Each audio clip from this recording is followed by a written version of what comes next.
these spawns are better than the regular seaside. If only that were true. Yeah, only right? that were true. But we are getting a game, so again, hard point starting off map numero uno. And you'll take a look to see who's where as we again have the South Carolina Gamecocks taking on against Liberty Navy. And it will be this opening hard point, the very 50-50 bum rush that we typically see. And it looks like everything coming up red for South Carolina to start, looking really solid.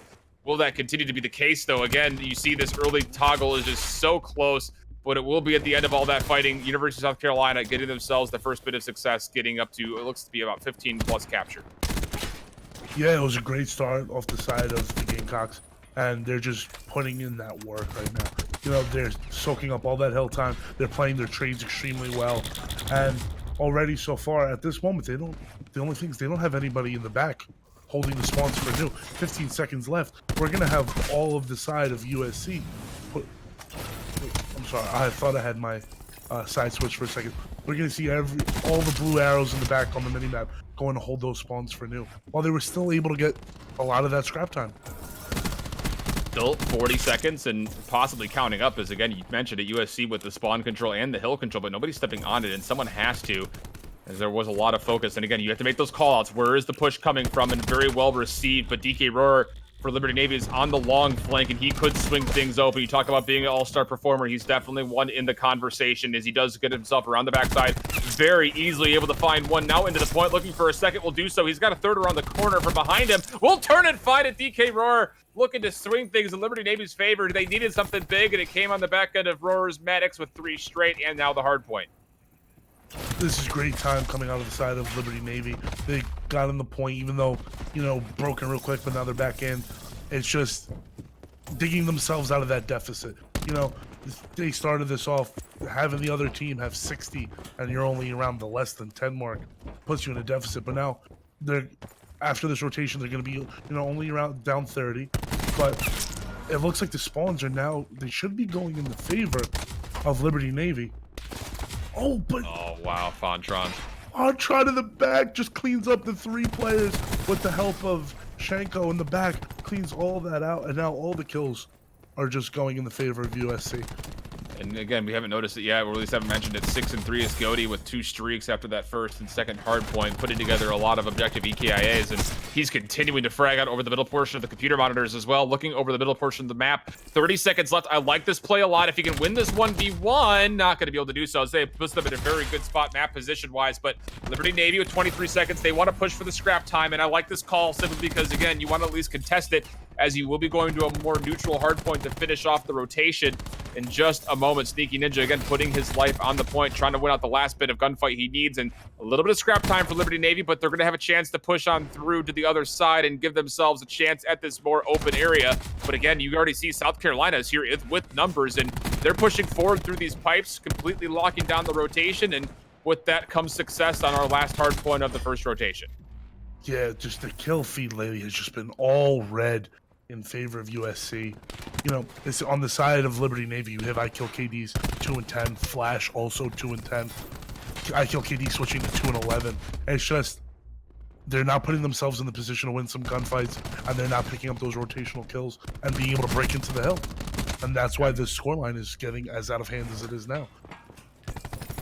Looking for a way to continue to find the success of South Carolina. And again, they've got streaks for Shanko now as well. None of them have been used yet, so potential to snowball, as there are some specialists also getting relatively close for the Gamecocks. As again, Liberty Navy just dancing and diving and juking around, but none of it's resulting in any kind of a point control. Looks like they're going to give this point up and look for a better second rotation, as they are going to be down over 100 after the first completes. DK Roar will find one. Does he know there's a second one contesting? Looks like he will turn, but not able to find it, as Steel Wraith able to take him down to swing things again back in favor of the Gamecocks early on, as we will get our rotation coming in. Goaty with 2 more, and goodness gracious, he's 14-6. Everybody going positive or even for the Gamecocks, and they're absolutely taking it to Liberty Navy. You're already starting to see some streaks come on in, and that's actually a double on the Hellstorm, trying to find 2, but not able to get anything off the back end of it. Goaty up close, still able to go through the grab slam as well from the left-hand side, and now looks to be another Hellstorm coming in. A pretty bold call to pull it out, but he finds himself 2 for his life. So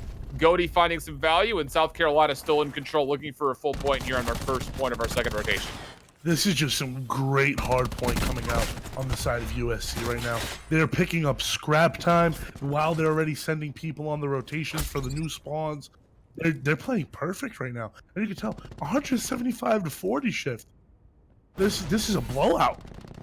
Yeah, it's not looking good. Tech 5 in a place as well for South Carolina as they're looking to hold on to the second hard point now. You can see Phontron is actually holding on to the spawns, and DK Roar with the Annihilator comes on in, able to jump peek over the corner for his second of this exchange. And a third. Wow, well found. Looking for potentially another swing, but there's the final connection. And a thing of beauty from DK Roar trying to swing things around. He's got one more player behind him, but is looking for help from his teammates. As again, you can see he started to build his way towards streaks, 150 on the meter. He's going to try to hold on to the hard point for as long as possible. One more connection will actually bring him to the lightning strike. Could he find more for L? Possibly full streaks. No, just 75 off, but he did find himself a Hellstorm and a lightning strike on the back end of the Annihilator gameplay. DK Roar had that Annihilator out for a very long time. But, you know, as the map progresses, USC, their scoreline, their lead just keeps getting bigger and bigger. Now there's a slight break coming in from Liberty Navy. But this is what you like to see. Liberty Navy, they're already on the rotation for the next hill. You see number 9, Sneaky Ninja. He's in the back. He's trying to block those back spawns, but he's pushing up a little too far. He might not be blocking the back properly. But flat out as long as there's someone staying back there. Yeah, see number 7 comes in with the spawn, cooking bad kids. So as of right now, Liberty Navy holds on to the spawns, and they're winning the initial gunfights in the hill. So right now they're getting some good time off of this hill. But you still have to make sure you supplant that last player. And the longer that Steel Red can play his life, the better. The Hellstorm comes out from DK Roar. Does trade away a teammate for the cost of an enemy. So 1-for-1. 4-on-4 action. DK Roar has been such an influence so far. Oh, one more bullet would have done it. Fortunately, the Cooking Bad Kid's able to trade away his life, but the point's still in contest as Steel Wraith is able to get there. One more contest from Flash will be able to help out. He has not had himself that great of a game. 6 at 18, but did enough work to at least keep some of it in contest, but it's not enough. South Carolina could just play for scrap time for the next about 20 minutes if they wanted to. Liberty Navy just struggling to get themselves on the board. We're up to 210 plus for South Carolina. Liberty Navy not even quite even close to the 100-point mark yet. Wow, just coming out of the side of USC, they're just playing this hard point so well. But now, TAC 5 used on the side of Liberty Navy, and they were able to get some good help out of that. But the lightning strike coming in from the side of Shanko is pushing everybody outside of the hill into that lower ladders area, and it's going to give some room for the side of USC to get some map control and be able to work their way into the hill. But it seems now, no one in the hill, the time going in the favor of no one, just a fight for upper mid control right about now.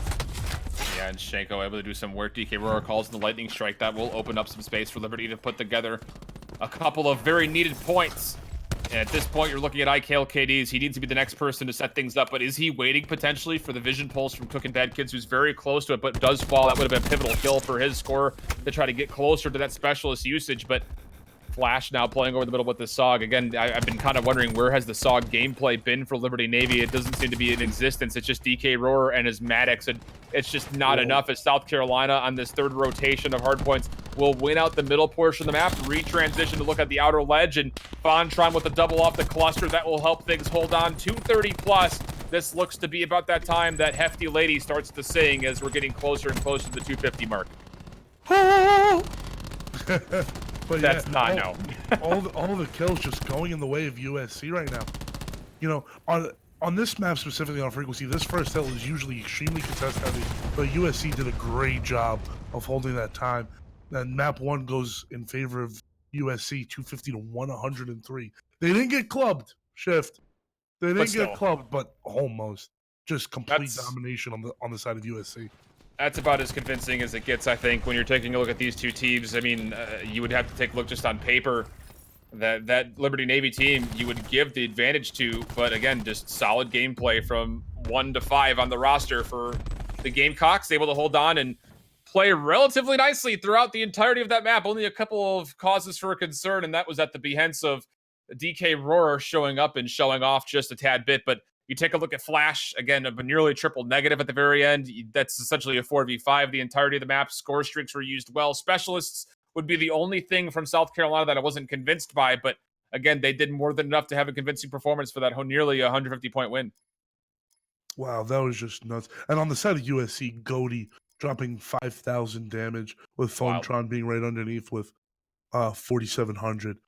But on the side of Liberty Navy, Flash, a full map 2,600 damage.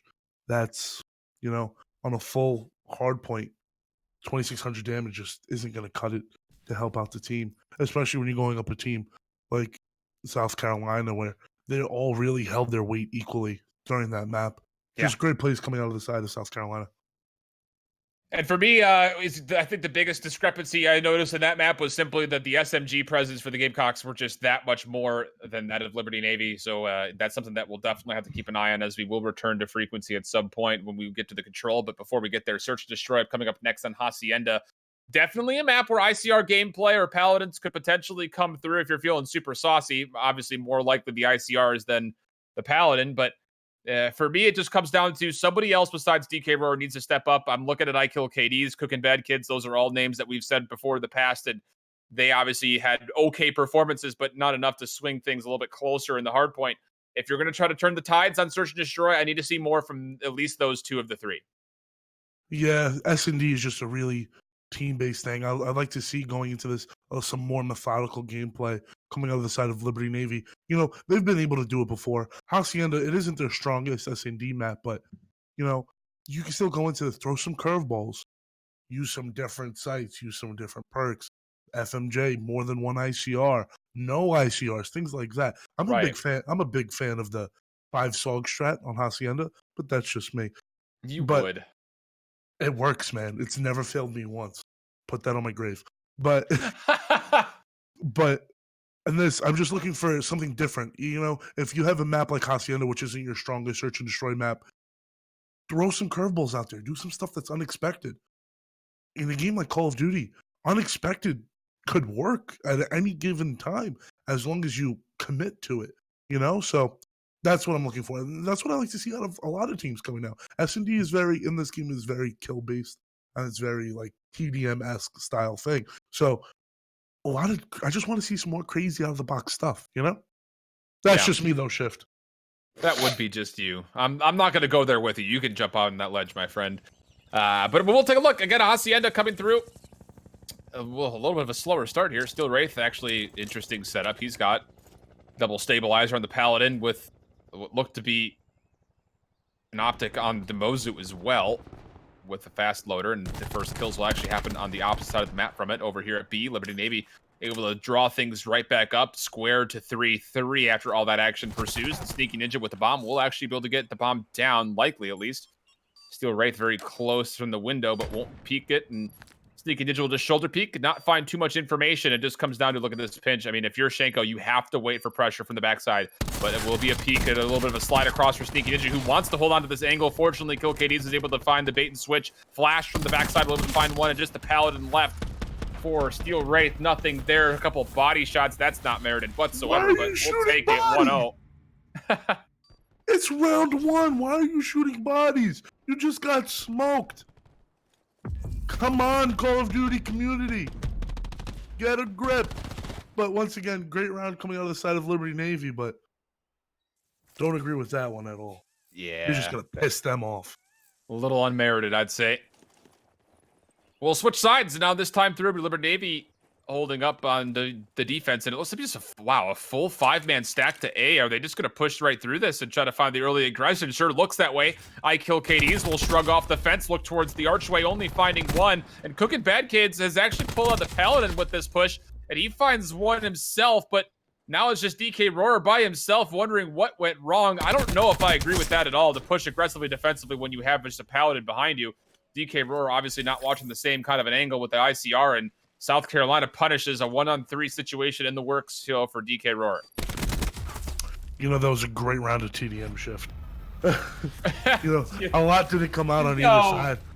It was just a 5 hit from both sides, and when you get left in a 3v1 situation like DK Roarker did there, he made do with what he got. He was able to pick up an exit kill, to try to get that player off the streaks, but all in all, it was just a 10-man mash on the fence, man. Going into round 3, drawn up at 1. Taking a look at who's performing so far. Flash and Sneaky 2-1. Shenko 3-1.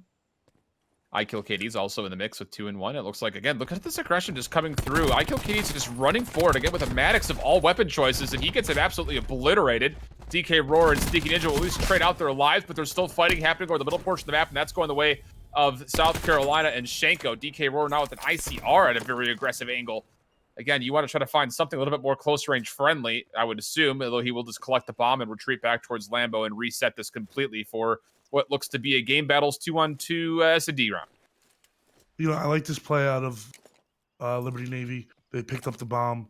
They're wrapping it back towards A, even though it's being red right now. The USC is playing very split right now. They're going for a nice pinch, but number 9, that's Shenko. He's going to get the information that both players are playing together, and now they're going to get pinched. Number 7's coming in from the field side.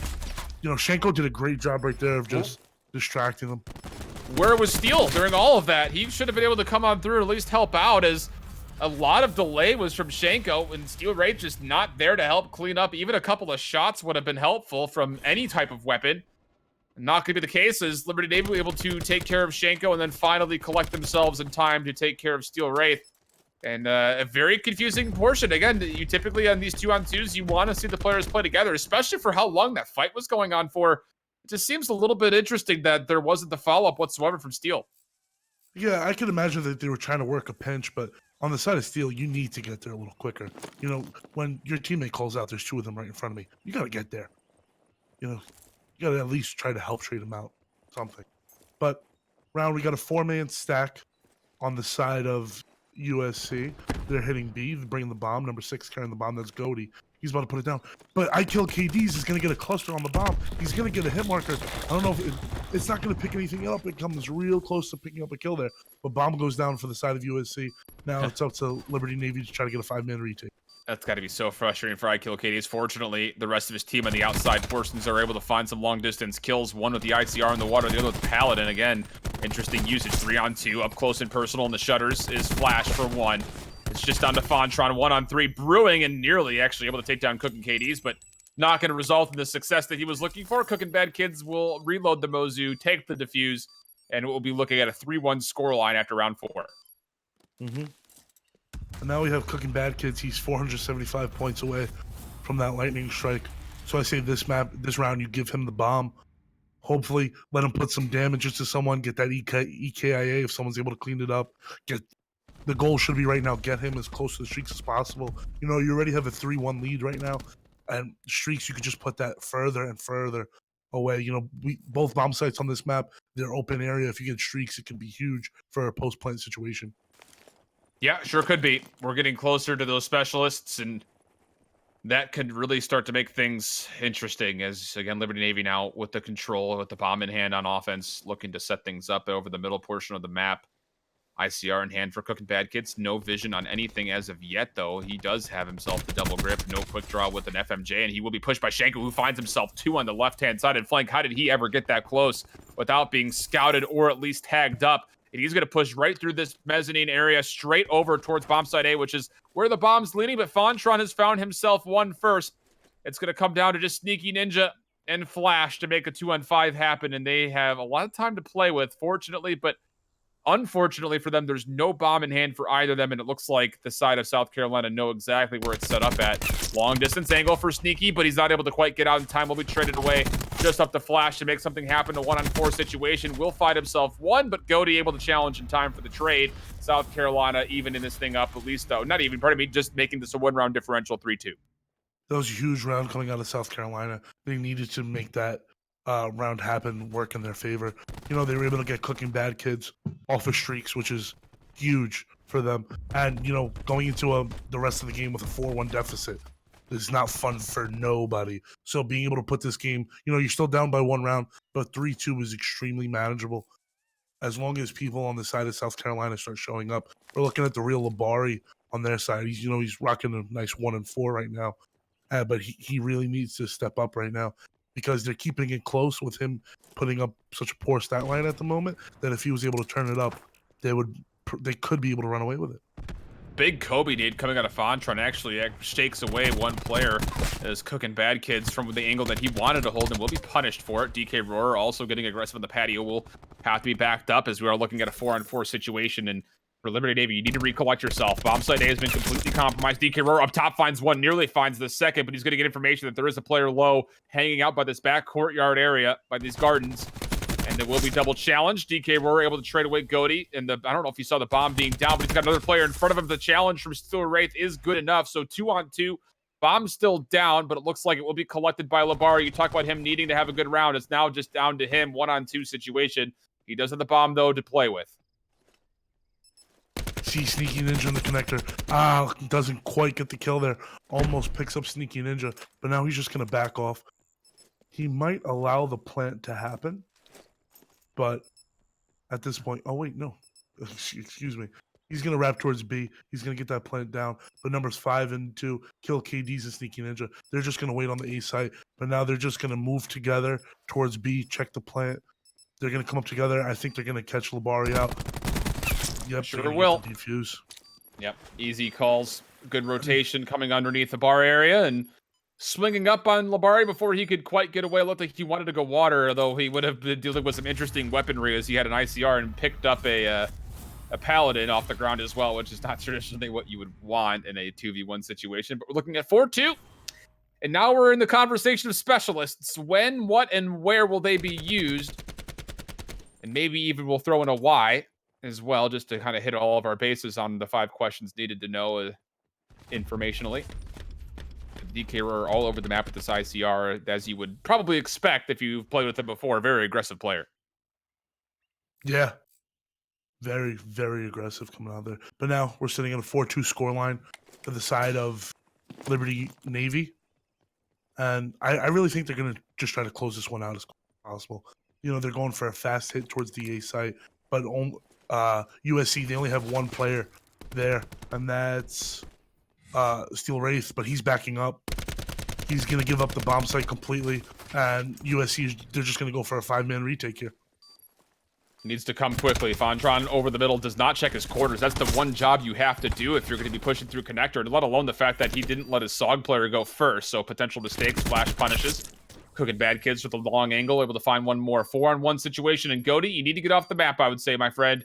You do not want to feed anything else because DK Roar is very close. I Kill KD's also very close to their specialists. You want to let them work for it a little bit more, but again, you're going to be looking at a 5-2 situation, and I don't even know if they have anything to use specialist-wise for South Carolina in this next round. I think if you're Liberty, you need to pull the trigger, use your specialist, and put this one away. Yeah, 100%. You know, 6-2. And in this game, there's a lot. We see a lot of comebacks in the S&D. 5-1, 5-2 comebacks. You can't let that happen. You have specialists right now. You need to pop them, use them efficiently, and just close the game out. They got to close this game out, bring it to a 1-1 in the map count, and extend the series because right now, it's not looking too good on the side of USC. And I think if you're Liberty Navy, you got to call the fact that we've got the tack, pop it, stick together, push through one site, win the gunfights, take the round. That's obviously the goal. You also have a grab slam for Sneaky Ninja, so maybe they're trying to set him up as well. Can you concuss in front of him and maybe make him make a play? You can see how aggressive he's playing with this SOG. He wants to make it happen. Very smart play, though, for South Carolina as they come through the middle portion of the map, knowing that streaks, or pardon me, that specialists are available. But DK Roar says, come on in. Water is fine. He finds himself one looking for the second. Goodness gracious, Labari, you have to do something there, my friend. 1-7 is likely how he will end things, but we are still at the 3-on-2 situation. I'll say that. And now it's just up to Phontron. He's been found out. Will be challenged and taken down. Liberty Navy looking clean on search and destroy. It will be a 6-2 is how it'll read. And my goodness, they were able to walk away with this one relatively easily. That was a clean map of search and destroy out of Liberty Navy there. And, you know, looking back at it, you know, on the stat sheets that we have given to us before this, on the side of Liberty Navy, Hacienda is their weakest S&D map, statistically. So, I don't know if they were just... yeah, right? You know, 6-2 over South Carolina, and especially they were able to regain after that first map. It was just incredible plays throughout that S&D, incredible teamwork coming there. It was great and effective trading coming on the side of Liberty University Navy. And as you can see, worked out in their favor. 6-2 scoreline. It's great. So we will be tied up in maps 1-1. We'll take a look at the scoreboards real quick before we set up our next lobby. You can see who's up on top. A very even game across the board for Liberty Navy. Everyone getting above the 1K mark, and really even between that, everyone within 1K of each other. You, of course, have to mention DK Roar sitting at 2K plus that game, 10-5 overall in EKIA to deaths. And we will be setting up our next lobby. We'll be going to control. Again, we're looking at least 2 more maps, if not a full 5. It will be frequency once again. And for me, Liberty Navy did not look like they were in complete control whatsoever when it came to moving around this map. That needs to be something that needs to be adjusted for control because, again, being able to dance very quickly between control point A and control point B is very, very necessary on a map like frequency. Yeah, it's huge. And especially after this momentum shift that we have coming after this S&D. You know, after first map, USC, they were very confident. They felt like they were in control. They go into that search and destroy. Quite frankly, they get smoked. So now, mentality-wise, I feel that they're on even playing ground. And if anything, Liberty Navy might have the edge when it comes to that. So going into this control, I'm just really excited to see which team comes out the gate with the fire. And I feel that that's going to be huge to tell how the rest of the game goes. Now on frequency, Liberty Navy, they're probably feeling that they need to be, you know, we lost this map before. We lost it this series. Let's just chill in. We could play this map. These kids are beatable. Let's just do it. So that's how I feel we're going to be going into this control right now. But once again, huge swing map. This could tell the rest of the series. This could make one of the teams, you know, demoralized, something like that. And if it comes out one team getting smoked, because back and forth, we haven't had a close game yet. So looking forward to see how this control goes.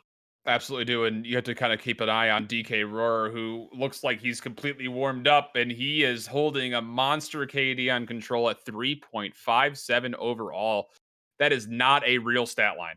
I'm sorry, it's just not. It can't be. It has to be fabricated. There's no way this guy's sitting near a 4-point KD on control of all maps, but hey, he's a good player, and that's exactly the reason why we saw in the S&D taking over a couple of rounds of zone, and even on the hard point with a number of 2+ double kills, triple kills all over the place. And take a look at a player like that, and you have to respond. South Carolina, you know, you've got yourself a full team that's been looking pretty solid. The search and destroy was a little rough, but you shake that one off. You go back to another respawn on the map that you just did so well with, and especially on the hard point and frequency. And you have to think that, okay, let's ride the momentum we had from map number 1. Keep playing the same types of angles. Let's just win out the same kind of points that we were when they were the hard point hills previously.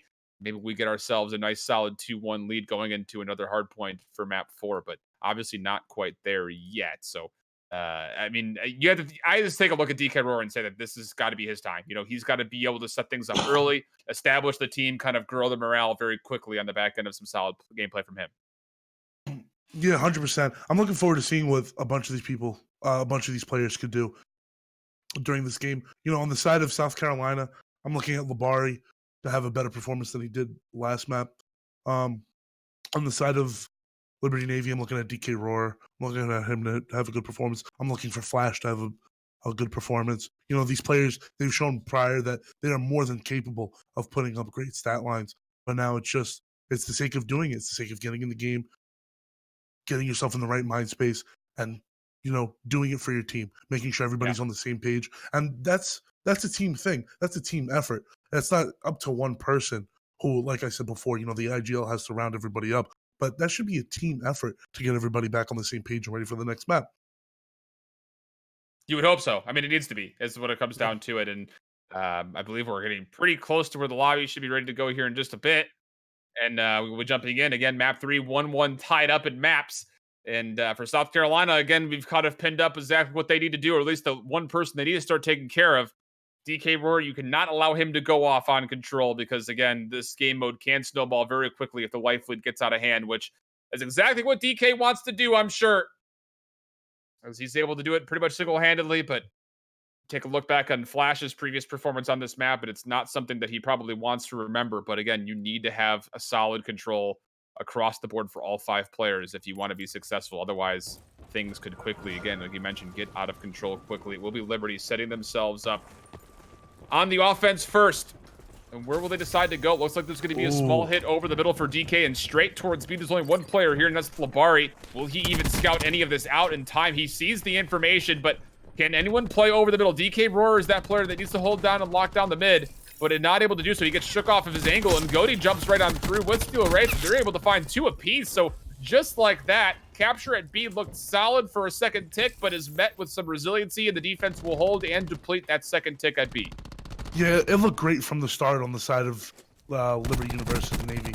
They went B. You know, everybody, it's meta. Everybody on control to go A first off. They said, you know what, we're not going to do that. We're going to go B. They have a great setup. They get the Sneaky's able to get that entry kill, you know, towards the B site, and then it just all falls apart as soon as the guns come blazing in from the side of USC. South Carolina with the life lead at the moment, looking to contest in the middle is Phontron, but he gets put down by Sneaky Ninja. Back over to B's I kill KDs. A lot more pressure over the middle this time from Liberty Navy, as if to say, if you're going to contest B, we're just going to sneak on through to A. And, well, what a smart play this is for I kill KDs. He's able to get the tick and then immediately pushes into the pipes to make sure he clears out the side completely. And he finds himself 2 before Shenko is finally able to take him down, but flashes here. And he might just be the only player to sit here at B. I like this play a lot from Liberty Navy. It's forcing USC to chalk up B and also fight for A very quickly, as progress was starting to be made there, but looks like the gunfights are going well for USC. They will deplete everything at A, but it does come at the bequeathal of bomb site. We're probably at checkpoint B, looking now at a 19-19 minute 30 for 1 more point for Liberty Navy. Yeah, and so far this is just a great game of control, you know.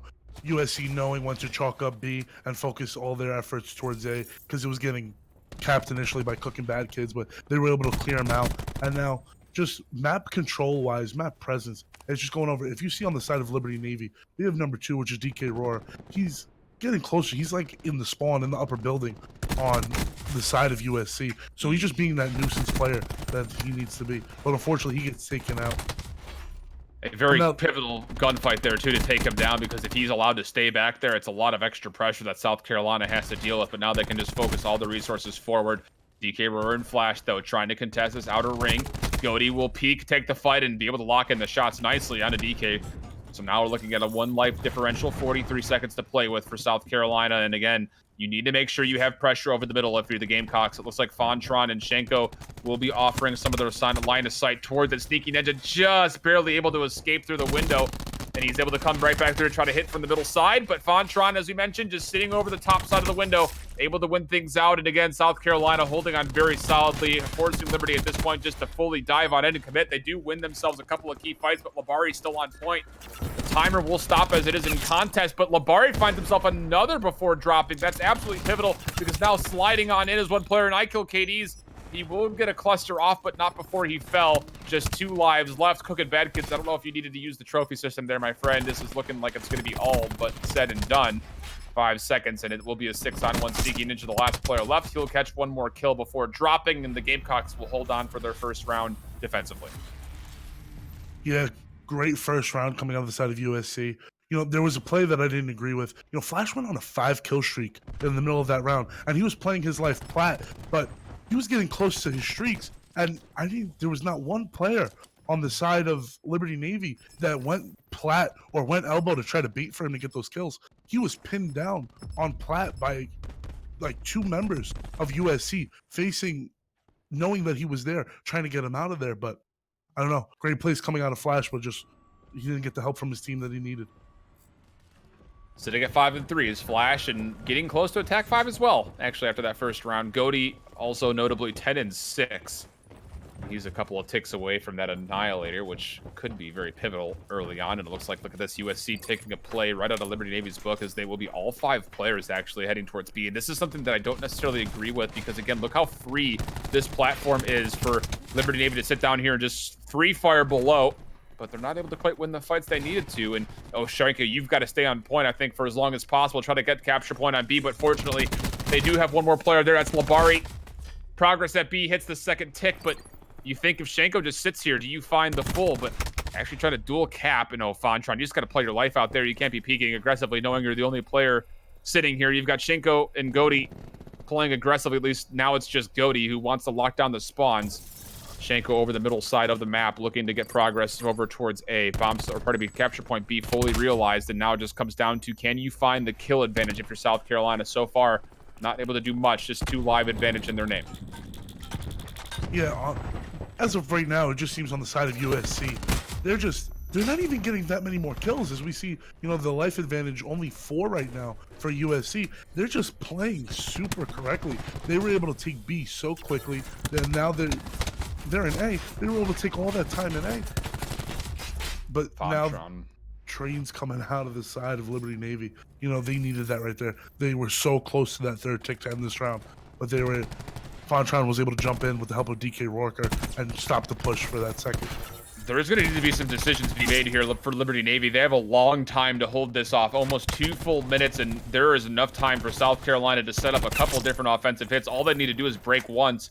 And I think if you're Liberty Navy, you need to take a look at your specialists and say, do we use anything here to make sure we draw this thing up 1-1? Because, again, one team fight loss, and all of a sudden you're staring down the barrel of a smoking gun. Coming on in will be Steel White Wraith with the grab slam, which will open the point up. And now it comes down to what can you use? Do kill KDs? Do you pop open with the War Machine? Doesn't look like he needs to. As Flash able to find himself 3. Goodness gracious, he's woken up. Coming on in a Sneaky Ninja from the grapple. And somehow, some way, Liberty able still able to hold on. But again, we're looking at maybe 2 more potential hits here from South Carolina. They've got plenty of time to do it. If you're looking from the side of the Gamecocks, you need to find some opening picks, get this life lead a little bit closer. The Hack 5 will be used. Information should be gained on that, though. What is Liberty able to use in response? If anything, I think they need to use something. Killcade is able to find a way. 1 kill. Goaty on the point for 2 of his own, though. So all of a sudden, things look a little bit dire as he picks up a 3rd. 6 on 5, now 5 on 5, but the bigger thing is Phontron from the side has found himself 3, and it looks like it will be South Carolina cleaning up capture point A, and you have to wonder if Liberty Navy should have used something there to try to hold on to that defense. Oh, that was such a collapse on the side of Liberty Navy. They were up in lives. They had hill pressure the entire time. And then, you know, just one wave of kills comes in, and they're just not able to get back into the hill. That's what happens when early on, getting those ticks are just so important. Because when it comes down to later, when you get closer to having no lives left, you're able to just break in and tap quickly with more than one person in there. It's just that one wave of kills that does it. And at that point, USC, they just played it so correctly. They were able to get that last tick. Again, it kind of begs the question. You need to understand the situation before it happens. Liberty Navy will now use the TAC 5. Grab slam as well. Sneaky Ninja, what, 3 off the bat? And you have to think you just got to clean up this last player and immediately start sending people to B. Try to find a way to only leave 2 people here at A. Force USC to make a decision, but they're going to full stack A and just get the full capture here. Killcade is also pull out the War Machine. This is something I do not agree with because, again, you're going to get this for A. He does find himself 1 kill. No flat jacket there, but the kills from DK Roar and gang are good. And now it's just Killcade. Can he stay alive and make full use of this War Machine? It's about to tick away as far as the time limit on it goes. He only fired, I think, 2 or 3 shots with it. We'll also use a cluster. Yeah, this is not looking good, but regardless, now it just comes down to South Carolina. Can you respond to actually hold on to point B? So far, it looks like yes, as Goaty and Phontron again respond with 2 kills of their own to make sure the defense starts off right. Yeah, and at this point now, on the side of USC, they're down by about 4 lives. They're down by 5 lives now, and they have 2 minutes to defend. This is going to be really tough on them. So right now, the round's looking like it's in the favor of Liberty Navy, but the kill's starting to get a little closer. But then the trades come in on the side of Liberty Navy, sets it back a little further. Minute 40 left in the round. Looks like there's going to be a team push coming out of the side of Liberty Navy right now, coming from pipes, but seems to not come anything of it. I like this play over the middle for DK Roar and Flash, able to push on through, and they find themselves a couple of kills, and now all of a sudden Liberty Navy with a pretty significant life lead, cleaning out the rest of the point. It's just Goaty, and he immediately gets traded away by Flash, so now progress at B starts to come through. You need to oh, Liberty, you're missing out on an opportunity. You just got a full team wipe. You have to push somebody through into your opponent's pipes. This is too much space given, and Shenko coming through with 1. He's able to find himself a 2nd, and the rest of South Carolina comes through at the right time. No 2nd tick at B. A big misposition there from Liberty. You have to play aggressively when you get the team wipe. You can see it happening right there for Steele. He finds himself 1 before he falls. Shenko also getting himself involved, and South Carolina are properly rotating around this map on the back end of some stark advantages. They are down in the life department, and there's still plenty of time to play for Liberty, so you have to slow down if you're LU and try to hit this properly, because if you don't, all of a sudden things could be looking like a 3-0. It's just 4 lives left for South Carolina, and they're waiting on 2 to respond, but look at this. You can actually see Steel Wraith all the way in the back, proned up. Oh, not able to win the fight, and on the back end of that, it looks like Liberty Navy will be able to sustain, but my goodness, they gave South Carolina one heck of a chance to set themselves up defensively.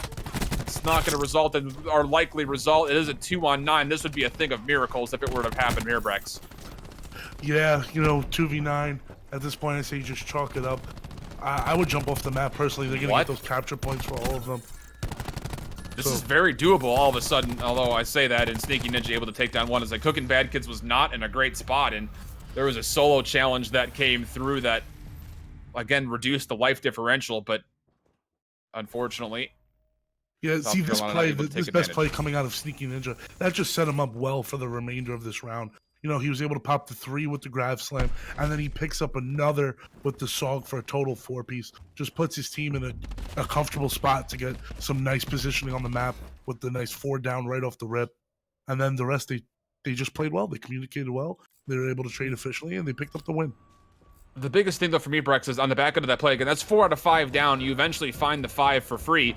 You got to do one of two things, I think. Either, that time through, they just full stacked to get the full capture, but they didn't get aggressive to try to take away any more lives up front. They didn't try to put any extra progress at B. It just seemed like there could have been more that should have been done for Liberty Navy. Regardless, though, we'll go into round number 4 at a 2-1 scoreline favoring South Carolina. Full hit over here by A, and it will be completely checkerboarded as there will be just pinstripes of red and blue in the kill streaks. And South Carolina will still stay in contest, but a 1-on-2 Goaty by himself will not be able to sustain it. It looks like this point will be depleted, likely should be. But where are the respawns for Liberty? They're not coming through the middle at all, and my goodness, all the Sog gunplay out of South Carolina are good, and they're all of a sudden finding themselves a second tick, and LU's going to completely chalk this up. I don't agree with that out of the side of Liberty Navy. You need to throw some bodies mid. You need to just, even if you don't see anybody and you're not picking up kills right away, at least you have the map pressure. You're able to predict where they're coming from. On that, you just basically gave it up for free. Honestly, they didn't take anything for that. And now they got to deal with 2 minutes being down in lives, well, now being equal in lives, to try to keep USC off that point. But now they're in already. And they're getting hill pressure on the side of USC. Oh, but 3 nice kills come out on the side of Liberty Navy. But it's narrowly at the cost of the entire point at the first tick, rather, at B, and it still might actually come through, and it will. Goodness gracious, if you're going to chalk up the rest of the time at A, if you're Liberty, you have to set up a good defense for the first push through, and South Carolina is just absolutely overhauling Liberty all across the map. There were so many fights that happened over the middle portion of that upper area. Fortunately, Steel Wraith gets taken down while he's in the middle of the grab slam, so opportunity for Liberty to come through, but they've been so delayed. Someone has to touch at B, and no one's going to do so, and oh my goodness, completely foiled was the defense of Liberty, but goodness, Brex, if you're going to give up point A, you have to have the most stalwart defense at B, and they were just stuck over the middle for way too long. Were Liberty Navy and USC able to put themselves on point B for free, and that's just too much of a free capture if you're going to chalk up about what was another 1.5 points at A, and oh my goodness, that was not the best control we've seen from Liberty Navy. Yeah, I understand wanting mid control at some point, but when you chalk up A completely, and you have 3 or 4 of your people on your team playing mid and not setting up at the new point, it makes you wonder, what were they thinking at that given time? They just, at that point, as soon as A was given up, members of USC just walked inside of B, uncontested. And there was like 3 people mid, and then they rotated pipes, and then 3 of them busted out pipes. Don't get me wrong, they were able to pick up some kills at that point, but then they got traded out right away. Yeah, big mistakes, I think, for Liberty Navy, just when it comes down to how you were setting things up defensively, and most notably on that last point. But it happened in the first round as well that they were on defense, and oh, goodness, you just don't like to see that whatsoever. Here's the plus side. Flash had some moments of brilliance as he was playing through, finishes up 24-14 in the EKA department. But against South Carolina, they played that frequency near perfect all the way through, and oh, goodness. Now you're looking at 2-1 to the maps department. You go to a hard point, which South Carolina looked dominant on in the first iteration of it. It will be on Hacienda, but you have to wonder, can Liberty Navy regain after that? That's pretty fatal positioning mistakes across the board throughout the entirety of that control. Honestly, at that point, I feel that it had to have been a communication error or something, because Liberty Navy, they weren't even getting outslayed. Like, it wasn't they weren't heavily outslayed. They weren't stuck in their spawn. There was none of that. They were trading appropriately. They were picking up kills. They were just, it looked like they were lost.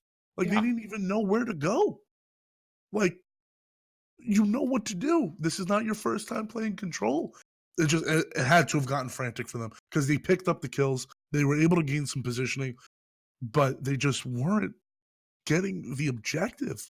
Like, it's not A all about lot of kills. mid-map losses for me is what it came down to for Liberty Navy, and that's something that you cannot afford to happen on frequency.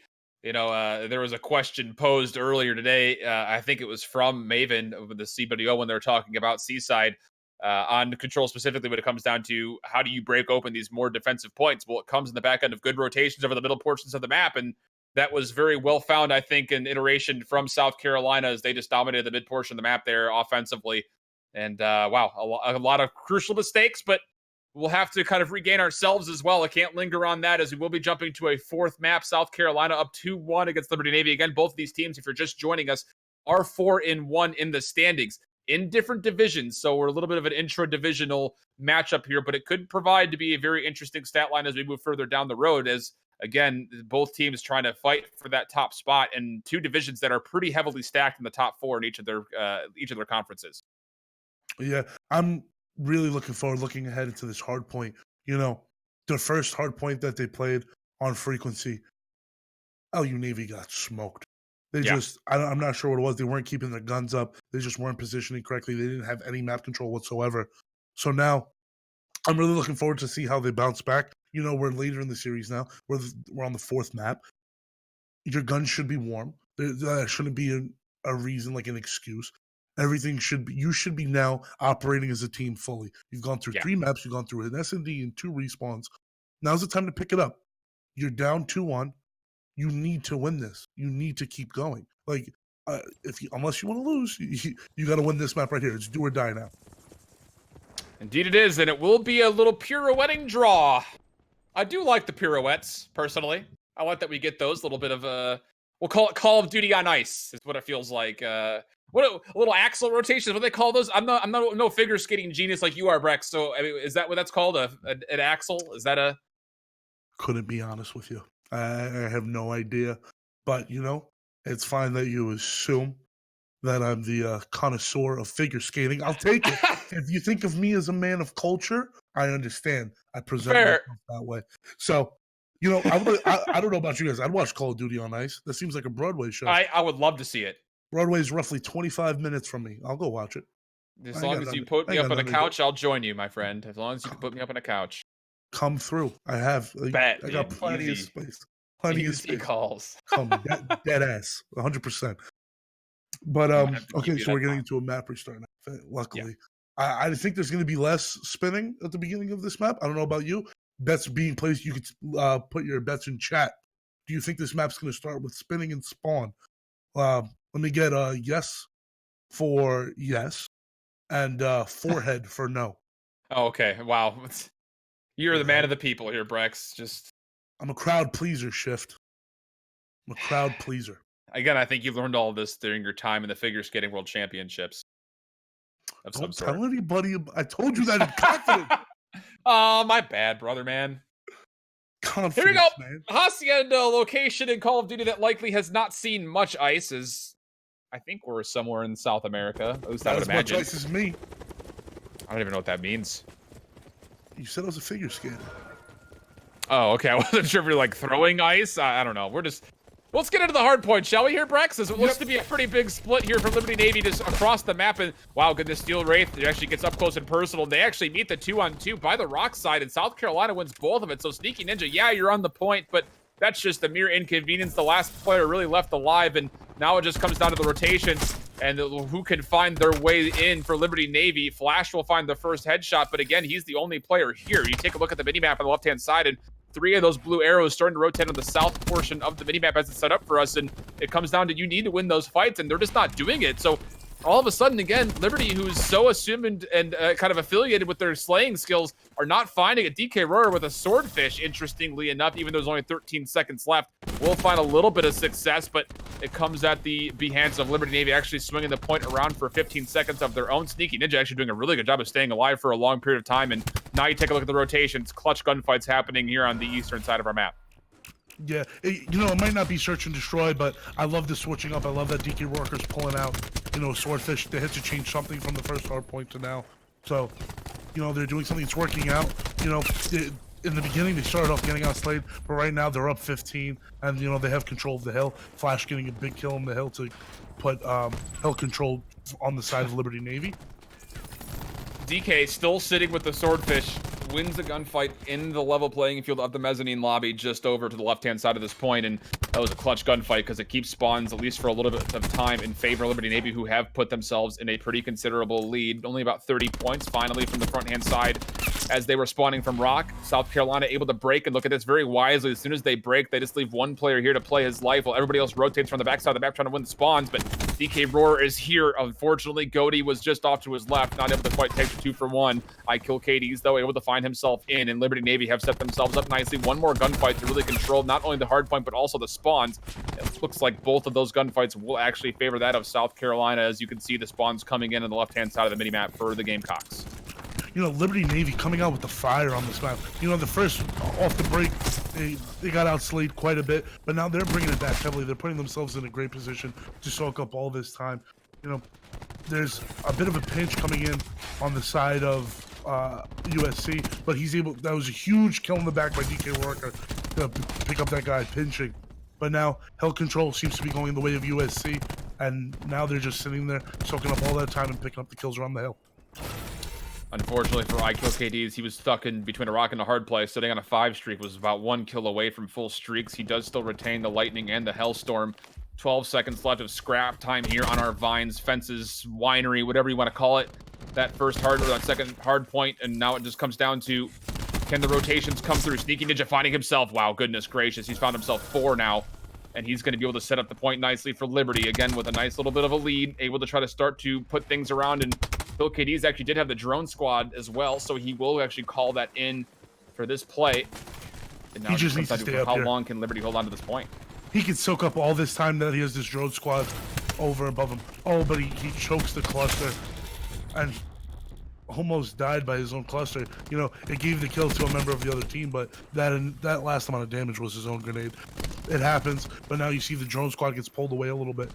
But now Liberty Navy back in control of the hill. Just widening and widening their gap.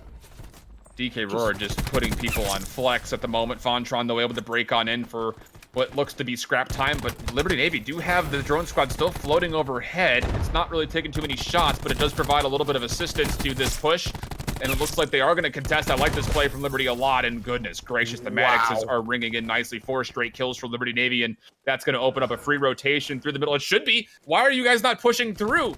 You got to get yourself some upper control. Fortunately, IKillKDs and Cooking Bad Kids are able to find 2 opening kills, but goodness gracious, almost a missed opportunity against Sneaky Ninja on a mini flank from underneath by the connector. Will find himself 3 again. Sneaky Ninja looking solid. How about another? He's put himself on another 4 streak, and he's absolutely frying out. 19-6. The barbecue is open and the grill is on. Oh my! Every kill at this time is just blue right now for Liberty Navy. They just, well, the caster curse shift. As soon as I say it, the kill feed switches back a little bit, but there was a good solid minute of gameplay there where Liberty Navy was just all in the kill feed. All the kills were going their way, and they were picking up all that time. And now if you see the score now, up by 70s Liberty Navy, and they're getting this kills in the back. They have the spawns for the new rotation, and that's a huge kill by Flash on Shanko to solidify the spawns for the side of Liberty Navy there. Now, even though USC might be set up initially, that doesn't mean anything because the spawns are in the favor of Liberty Navy. And now Flash is using that TAC 5 boost, and he's just juggling the hill, getting some fire pressure down in water. And they're just picking up the kills, and now all the kills seem to be going back in favor of Liberty Navy. I like to use the TAC 5 there just to win out the point and make sure you retain the spawns for what could potentially be a full point. This is snowball potential for Liberty Navy. They still have a lightning strike for IKillKD's. Flash has really stepped up. A lot of props out to him. Steel Wraith able to come on through, though, as he's able to find 2 off the grab slam, although actually blows up the Lamborghini, which is the cause for death that time through. Still a break from South Carolina with about even time on this point, so not the worst case scenario. They will be close to the 100-point mark if they can hold on to this point, but Sneaky Ninja, my goodness, 23-10. Just absolutely running away with this map. Hitting the scrap at this point, even though, you know, it works out, you know, they have some bodies towards the new hard point, but, you know, we see number 1, that's Steel Wraith. He's the one bouncing around right now. He's being that thorn in the side of Liberty Navy. But now Hell Control back in towards Liberty Navy. They're just doing so well. They're out slaying. Sneaky Ninja 23 and 10. Cooking Bad Kids 20 and 13. Just great slaying coming out of the side of Liberty Navy. And USC just really can't keep up with it right now. DK Roar found 2 off the Annihilator. We will give him a little bit of kudos after those 2 whiffs. He will finish off the last shot. So 3 for 6, not the worst case scenario. Now the ICR finds him a 4th. You'd love to see that from DK, getting himself 4 straight, getting closer to streaks himself. Tack 5 now for South Carolina, feeling the pressure, knowing they need to find themselves a couple of hard points straight. 205 is the total for Liberty Navy, and IKillKDs is still holding on to a lightning strike just in case things get a little bit desperate. Steel Wraith will grapple on up, and I like this play a lot. He needs to be a big catalyst here. Him and Phontron both will have a setup to potentially pinch at the same time. Some more pressure over the middle as well. Flash, can you receive this? It looks like the answer, yes. Oh, actually, all of Liberty Navy were able to do that as they're able to completely thwart that first rotational push, and Liberty Navy with the potential to close out on this hill. And the waste by Goaty of the Annihilator. You know, I didn't agree with when he pulled it out. I think he should have tried to at least get Hill Control first. But now, KillKD's using his War Machine. Oh my god! Oh, goodness gracious. Come on in, boys. Water's fine. Take one of these to go. And now we're looking at 230 and a couple of body shots. Yeah, why not? Just take it to church with you. South Carolina will be able to contest for a small amount of time, though, objectively. But it's at a pretty steep cost. As you can see, Cooking Bad Kids, rather, is doing a pretty decent job of holding on to this point. Not quite able to win off of this one, but it'll be within just a couple of seconds of victory for Liberty Navy. It just at this point comes down to the potential of the 100-point club. Not going to happen here. Likely is South Carolina able to swing the scrap time, and they have to play a pretty perfect game. 9 seconds left when it comes down to Liberty Navy's win condition. Back-to-back hard points where one team's just coming out and smoking the other. 103. Oh, and the Hill Controls goes back into Liberty Navy. If they pick up this kill, it's contested. Such a tough situation for South Carolina because you cannot just let the upper areas go for free, but you also have to contest the hard point. You can see Phontron, he needs to win a gunfight. This is absolutely clutch. He finds himself 1. Help from above. Need to get onto the point. Still 20 seconds, 246. And wow, USC playing very clinically on this middle hard point, but a lot of work to do because not only do you have to fight for this time, but take a look at the minimap. All the spawns for Liberty Navy are happening on the right-hand side, which favors that of the Lamborghini Hill. So again, 13 seconds. DK Roar, will he pop through and try to put this one to finish? He's got one more player here to deal with, and grab slam. Well, that was clutch from Steel Wraith. Now it comes down to the rotational kills. South Carolina not out of this quite yet. Liberty Navy still has a lot of work, but they will win out this point. They do not have the spawns. 249. Can anyone touch in time? The contest is there, but it's only one player. Liberty Navy will tie this up 2-2 after the 250 to 129 scoreline, but South Carolina gave themselves a chance, but it would have had to be a pretty incredible game for them to come all the way back. We'll take a look at IKillKDs with what looked to be about 7 kills with this War Machine. He was just nuts with this War Machine. He used it so well. And there goes the piece with it. Wow. Just great plays coming out of the side of Liberty Navy there.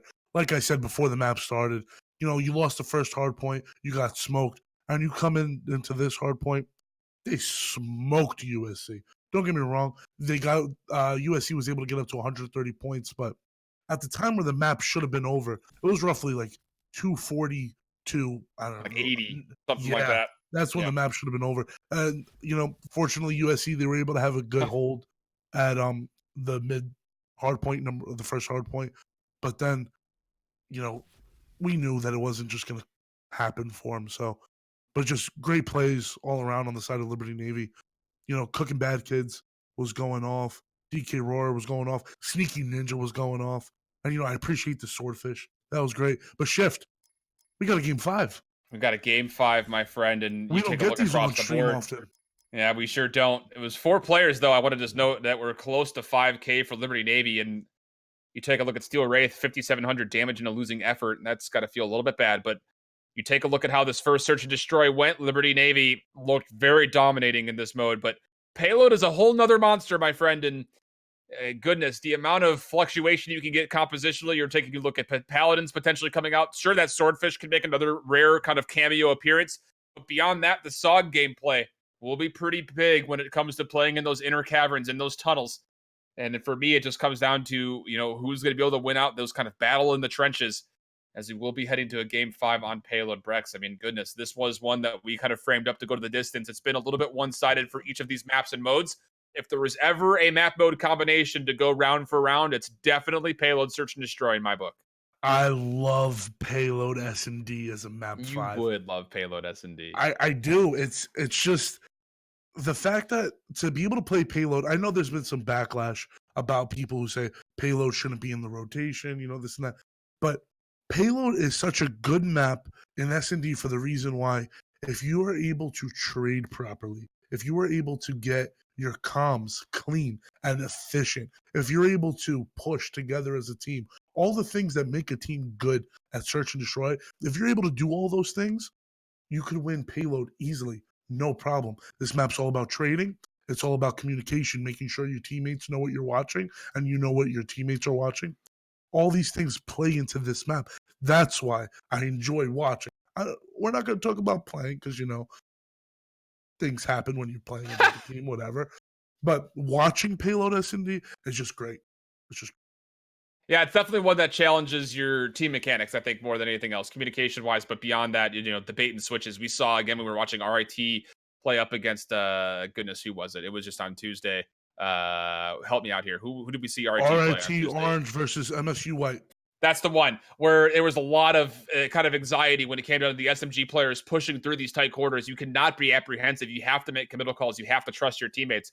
And I think that off the back end of what just happened in the hard point, we saw 4 out of the 5 players near 5K damage, able to trade out lives very well for Liberty Navy. You're going to think they're going to be coming in with all the confidence in the world. It kind of feels like this narrative has swapped very heavily in their favor. But again, we saw just as good control gameplay out of the Gamecocks when they were playing on frequency earlier, both on the hard point and on the control itself. So, a lot of things to be considered, in my kind of, eye for like the game inside of the game comes down to that SMG gameplay. Who can win those tunnels? Who can get aggressive and make that map kind of start to swing in your favor? Because it really does come over to the portion of that middle tunnel area. So first map, we saw hard Liberty Navy get. Second map, USC smoked, right? Third map, it was closer in the kills department, so it wasn't as much as a blowout. But even though the scoreline didn't show it, USC takes that one. Next hard point, Liberty Navy comes out and smokes. So now both teams have gotten smoked at least once on the hard point. I wonder if there's going to be a bounce back and USC could possibly smoke them in the S&D. It's possible, but something I'm looking forward, I would really like to see on this map, and it's only if a player is confident enough to do it. Whoever one of the main SMGs are on one of the team, that the designated player to hit that connector route every single round to get that map control. I want to see him pull out a Spitfire. Bold. I want to see him pull out a Spitfire because in that in those tight corridors, you pull out a Spitfire, the speed, the rate of fire on the Spitfire is just insane. So if someone's confident enough and able to pull that out and be able to pick up those kills in the connector, that could be huge in gaining map control for your team. Pretty Not huge. saying the Saw couldn't do it, but just sometimes the Spitfire could just be uncontested. The rate of fire, very difficult to deal with at times. We'll have the offense starting off here for South Carolina. Where do they want to go? Liberty will set up a kind of a 3-2 split. 2 players actually over that middle connector. That's actually where the first battle happens. Goaty and Sneaky Ninja trading each other away, so 4-on-4. And DK Roar is here. Is he using a Maddox? He has to be. There's no way he challenges this with an ICR. He sees the shoulder. Wow, good little peek there from Goaty. Maybe he had the information that there was a second player there. Regardless, we're looking at a 4-on-3 I-kill KDs left essentially to his own devices, as he will be playing by B, and he's seen at least one player, and there's going to be a little bit of assistance coming in for Crooked Bad Kids. Yeah, they've just been completely given up. At the start of the round, it was nice. There was a full map control was spread evenly throughout both teams. Both teams were basically just 2 lines in the middle of the map on the mini-map. And now we're going to see the control. The bomb is down inside connector, and I'm pretty sure that's number 4, Phontron. He's going to go try to get that picked up because they're running out of time here. They got 20 seconds left. They don't even have bomb yet. But now Phontron's able to pick them up, even though USC gets some kills on their side now. And they're wrapping it. They're bringing the bomb A. It's now a 3v1 situation, but they still got to get that bomb down. But luckily, they're going to be able to get it. The Cooking Bad problem. Kids Plenty are of just going time. to play the retake. Yeah, I like this play a lot, actually, from South Carolina. You know Cooking Bad Kids is sitting up in heaven. Force him to make a play. He does have a Maddox that he picked up. Steel Wraith will contest with a Mozu. Will be taken down. The now a 1-on-2 situation would be a 3-kill round for him. He has seen one, but Labari already locked in too much. A nice little spread from South Carolina to close out that round. And goodness, there were some moments that Liberty was allowed to stick around a little bit too long. Goaty, most notably, was that player that pushed through with the bomb in hand and dropped by himself. It was a very questionable call, but here are those last shots from Labari to finish things up. And, you know, good for Labari. He's already matched the amount of kills in one round that he's gotten the entire game during that map 2 Hacienda S&D. So, looking out for him. Great coming out of him. But now the bomb's going to get picked up by I Kill KDs. And it seems that there's going to be a nice split going on. Numbers 10 and 9, Cooking Bad Kids and Sneaky Ninja going A. But the bomb is staying mid right now towards the connector area. And I don't know if I agree with bringing the bomb connector. You know, you just get into so many gunfights, and it gets extremely hectic around that area that it's best that dropping the bomb can give up so much information for the other team. But a great cluster comes out of I Kill KDs, and it's followed up by Cooking Bad Kids, with a big kill on Shanko. Now, you would a love 5v3. to win this one out 5-0. That would be great for Liberty. Yeah, that's pressure huge. over the top hand side. DK Roar able to at least see it. Can cuss back through. A little bit of a stun there, enough to allow Flash to get the kill. Long angle peek for DK and the SOG. He won't see anything there. Steel Wraith trying for the flick, but not going to be able to find it.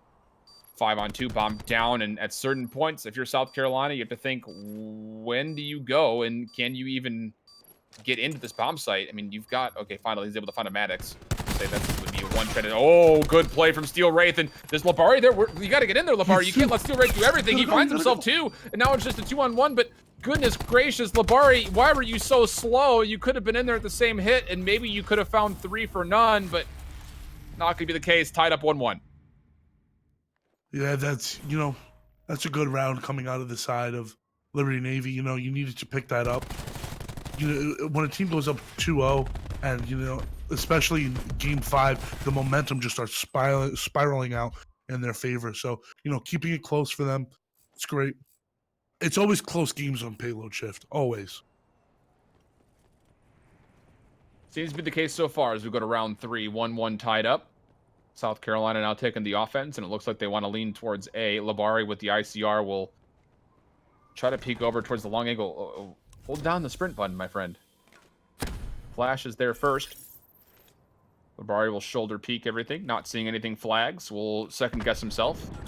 Flash playing a little bit more passively with the Maddox, and now meanwhile toward the bomb site. Phontron wants to hop window. Taking his time to do so. Able to jump right into Flash's open arms, and he says, take these bullets with you. 4-on-3, though, Sneaky Ninja is able to find one more in return. And the bomb's starting to go down right now. Number 1, that's Goaty. He's able to get the bomb down. But just a great timing for that hop up.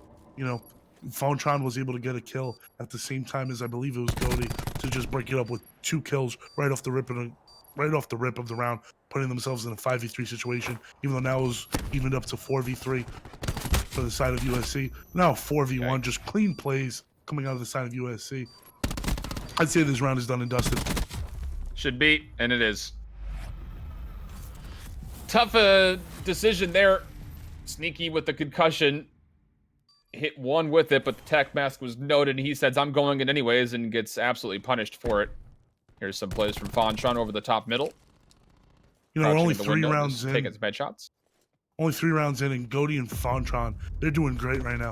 Goaty's sitting at 5-2. Phontron sitting at 4-1. Even though that's EKIA. Excuse me now. Yeah. Phontron 4-1, Goaty 4-2. They're just doing well right now. You're going to need, later on in the game, you're going to need more out of Shanko. He's sitting at 0-3. But right now, if you're up in round count and you're winning, doesn't really matter at this moment right now, but it will matter soon.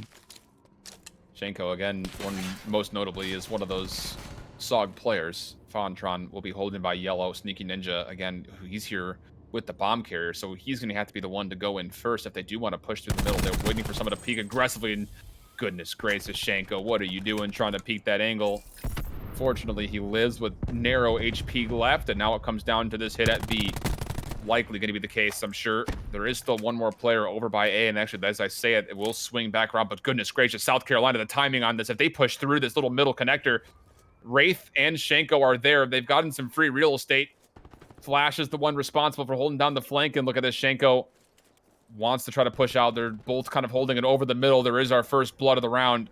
30 seconds left. Flash will take a couple pop shots. We'll push Shanko away from pushing through the flank, but again, if you're Liberty, you need to find some success quickly. Yeah, so now it's a 3v3. The bomb's picked up, but they only have 20 seconds to plant. The bomb's going to be making its way towards A. Sneaky Ninja's able to get it down, but Steel already sees him pick it up, and he's got the help from Goaty. But DK Roarer is able to trade that out, and then Goaty's able to trade out DK Roarer, excuse me, and now it's a 2v1 in favor of USC. But they got to get the defuse. I'm looking to see. Well, Wow. there goes that. Don't need to play the time. And a couple of body Flash. shots coming out of Goaty. He wanted to try to find the right side angle, but he also had to check the bomb. So he had to make a play, and not going to be paid off there. South Carolina now up 3-1. Ooh. I get Goaty Goaty's with closer to streaks, but Goaty has his Annihilator already. With that defuse, Phontron would have been so close to his War Machine. He probably would have had it, but he'll likely get it after this next round, so I think the score streak probably trump the specialist in this instance. Yeah, that's right. But, you know, in the beginning of these rounds, I'm absolutely loving how both of these teams are playing their starts right now. They're getting an even, thin spread across the map. You know, players on both teams, they're doing either a 2-1-2 stack or a 2-2-1, something like that. And they're just covering all angles, making sure that all flanks are pushed up. None of the team's going to get any free real estate on the map and push through and be able to flank them quick. It's just great. I'm loving the starts of these rounds. Things you love to see for South Carolina. Something on the list shift. Something on the list. Mark it. Note it. Put a pin cushion in it. Pin cushions. I don't know. Push pin. I didn't know that people still use those. Either way, Labari's able to get the first blood of the round, but Flash is able to trade that out by picking up a kill on Shanko. And then another trade coming in on Phontron to Sneaky Ninja. These teams are just doing so well at early round trading so far, and then it just seems that that's the main theme of this game so far. Teams are able to trade out efficiently in the beginning, and then at some point USC just picks it up, and they're able to pick up either a two-piece or someone gets, you know, double hit by a team to get double peaked. And now 4v2 in favor of USC. Now finally Flash meeting up with DK. One more shot with a dump at the cluster from Fawn takes care of him.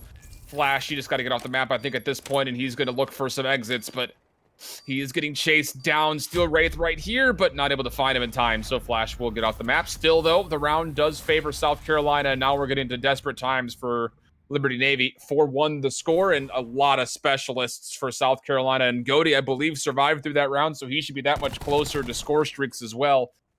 And you have to have a very convincing round here for Liberty. You'd love to get it in clean 5-0 fashion if possible. Even better if you can get a shutdown in the meantime of it. Yeah, great. And now, if you see on the side of Liberty Navy, everybody except for Cook and Bad Kids chilling around that negative area. DK Rourke having a slow map, but he had a great map on the last hard point. But 1-5, 2-5, 3-5, 3-4, just tough right now. But great plays coming out. So Phontron has his War Machine, and Goaty has his Annihilator. But some kills start going out. Again, the trades keep going out. Sneaky Ninja getting the blood, but Phontron able to trade it out so quick, and it puts them in a... Goaty full streaks. Oh, that's 4. Phontron on 2, 9 kills. No, Goaty, what? Hello? He falls off the map. Clay in chat. Is this thing on? Yep. Goodness gracious, how does that happen? Oof. Now all of a sudden Phontron's the 3-on-2. 11-1. Phontron also on full streaks, though. Wait a minute. Phontron's 11-1. Yeah. 10 straight, by the way. He's nutty, bro. That's so Making nutty. up for the 0-6 of Shanko, Wow. but 3-on-2 is the situation at hand. South Carolina, again, with time to play with 30 seconds. Bomb is down, though. DK Roarer, he sees exactly where it's light out at. Steel Wraith is playing a good angle. Oh, he's got one player right on the corner, and Flash actually is able to find us. So now all of a sudden, 2-on-2. It'd be nice if you could shut down Phontron. Not that it would make much, but DK Roar with the bomb now in hand. He's got to commit to staying here. He's going to go peek one more time. He finds a good kill in the Phontron one-on-one situation. They should know exactly where he is. No time to plant really at this point. He's got to find the kill. He's got to go for it. He's going to stick it. Labari's right there for free. Then he's able to find the kill. South Carolina on match point now. I don't want to say that I jinxed this, but both of the rounds that are being traded back and forth, both of the game types that are being traded back and forth, excuse me, they're getting like smoked back and forth. I wonder if Shenko knows my friend Owen. Might do. 0-6. He might need him this round. I mean, at this point, South Carolina, you've got so much out. to use. You just use the score streak. You use one specialist. You could do that for the rest of the game. And again, 12-2, 8-3 for Phontron and Goaty, respectively. Sniper's Nest coming in. You let that thing float. You got to think you're going to be heading towards A. DK Roar actually wants to get aggressive with Sneaky Ninja. They're able to find the first kill. That's actually really huge because they can push through this. And you can already see South Carolina's trying to respond to it. DK Roar is at a good spot. If he can find 2 for here, it'd be big, but not able to find the trigger button as Phontron able to take away both on the flank. And with that threat neutralized, it's looking good for South Carolina. This should be a round for the Gamecocks, but not without a little bit of drama. Phontron with his 3rd this round, absolutely smoking, 15-2. One more player left as I kill KDs. This would be something heroic. Comeback dreams are ended here unless I kill KDs could pull out a crazy 1v3 here. Bomb planted at A. I kill KDs will sniff out 1. Will at least take away the TAC 5 HP. Cluster nade out. Ooh, able to survive. It would be nice if you could find a kill off the back end. Nice little peek there. Really well played onto Labari. Good read. Still, though, a lot of work to be done with just 30 seconds. 2 kills and a defusal is what the calling card will pan up for us. Phontron will throw a cluster of his own. Will actually shake kill KDs down to 1 HP, essentially. He's big play. Able to find 1 kill. Will be concussed. Time. Time is the big thing. And Shenko, he knows he's got time to play with. There's no way. Kill KDs has to stick it. He's not even going to get onto the bomb in time. Shenko will check it. Well found. South Carolina will be the victors in this one. 3-2 the maps. And they were all pretty convincing one way or the other, Brex. But at the end of the day, South Carolina, the team on top. That was a great S&D came out of the side of South Carolina. You know, this series in total, you could see now why both teams were 4-1 up until this point. But now South Carolina, the Gamecocks, they go 5-1 now. But great plays all around from both teams. The way they traded these games back and forth, you could tell that both teams, they had a good handle on the maps that they did won. And, you know, they're both serious. They're good teams, man. I'm looking forward to what they're able to see, you know, later in the season. But, you know, the Gamecocks, they advanced to 5-1. Liberty Navy, now they sit at 4-2. But it's still, that's no small feat, 4-2 in this league, especially when they're as competitive as they are. Absolutely. I mean, you can't take anything away from the team so far, but again, it doesn't come without a couple of criticisms for both sides. Again, early season, those are things that, you know, at least as commentators, at least from my side of things, you know, we like to stay a little bit more educational, try to point out those things, because again, a lot of these teams, obviously, all of them being collegiate students at the same time, you'd like to give a little bit of assistance if they do go back and VOD review and try to find the places. We'd like to, you know, offer a little bit of our constructive criticisms to both sides. But again, both teams, as you mentioned, they look really solid. The slaying department, pretty even across the board as you take a look at just the damage dealt in this search and destroy. Even in the 6-1 scoreline, the damage not too far away from one another. But again, there's a lot of different things positionally that could be adjusted for both teams. Specialist usage, of course, always a hot topic when it comes as you look from professionals, you know, from the CWL the last 4 days into the more amateur side of things. We, again, have a lot of things to consider as far as, you know, where to improve, where to get better. But again, the scorecard will, at the end of the day, read in favor of South Carolina. Again, all the maps pretty decidedly in one favor of the other, but we will go back and forth, flip-flop each of them. The Gamecocks winning this one out 3-2 against Liberty Navy, finding themselves in a much more powerful spot in the Southern Conference. And goodness, Brex, I mean, moving forward, you have to feel pretty good about where the Gamecocks stands, and you have to think that they're in consideration for potentially a power ranking spot. Oh, yeah, 100%. Don't get me wrong. They came out today. They showed that they're great competition. But at this point, you know, even though they did lose, I really don't want to take anything away from Liberty Navy. You know, they played one hell of a series. And even though that today, you know, USC, they were able to win the series over them. It's just I think that it was good games all around, and this isn't something to hang your head in. You know, it was great performances all around. Whichever maps that the teams did win, they won extremely convincingly. So once again, congratulations to University of South Carolina. They played great, but they should not be, you know, extremely down on themselves over on the side of Liberty Navy. Yeah, absolutely. And that's going to conclude our week 3 coverage of the CCL. Again, regular season games happening each and every week on Tuesdays and Thursdays, all the way up and through April. But of course, coming up tomorrow, if you missed it last week, you might just want to go back and check the VOD. It was a heck of a set in our Friday night fights. We've got it coming up once again tomorrow. That is a 9 o'clock Eastern style broadcast. Again, under the form of a more casual type fun competition, but we typically find two teams that have some beef between them. Tomorrow we'll have CCL Red playing up against CCL Green. Red being Toonie Physics and Company taking on Vortex Advisor and Company. Again, a lot of big names across the CCL there. So again, if you have not joined us for Friday Night Fights It's before, going to be a good match. it's going to be a great match. It's going to be an absolutely great one. That's an old bad blood type of match.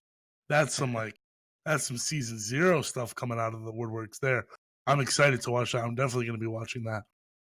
So definitely give yourself, you college kids, your beverages of choice and be ready to go for the weekend as we have Friday Night Fights starting at 9 o'clock Eastern tomorrow. That's been Brex. I've been Shift. J-Pros has been behind the scenes, including that wonderful internet service provider that he loves so very much. And on the behalf of everybody else for the CCL, we hope that you guys have enjoyed the coverage. Make sure you follow us at CollegeCOD on Twitter, as well as join the Discord for more announcements, discussions, and notifications on the CCL. And until tomorrow night, hope that you all keep holding it down. So long.